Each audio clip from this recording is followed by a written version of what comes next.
جی کیا حضرت عمر رضی اللہ عنہ کی مونچھیں موڑی ہوئی تھیں یعنی اس طرح مونچھیں بڑی بڑی؟ ایک شخص نے واقعہ بیان کیا، کیا یہ واقعہ صحیح سے ثابت ہے؟ بالکل جی، یہ بات ثابت ہے کہ سیدنا عمر رضی اللہ تعالیٰ عنہ کی مونچھیں بڑی تھیں اور ان کو تاؤ بھی دیتے تھے، کان یفتل شاربہ، وہ اس کو تاؤ بھی دیتے تھے۔ یہ امام احمد بن حنبل کی کتاب العلل میں صحیح روایت موجود ہے، طبرانی کے المعجم الکبیر میں۔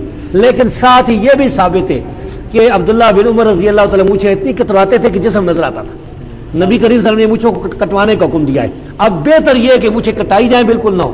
اگر کوئی رکھ بھی لیتا ہے تو اس کو کاٹے گا یہاں سے اگر بڑی ہو جاتی ہے تو ٹھیک ہے، داڑھی نیچے پوری ہوگی۔ اس طرح پھروانا جو ہے یہ نبی صلی اللہ علیہ وسلم سے صحابہ تابعین ثابت نہیں ہے، لیکن تبع تابعین سے سفیان بن عیینہ رحمۃ اللہ علیہ ثابت ہے۔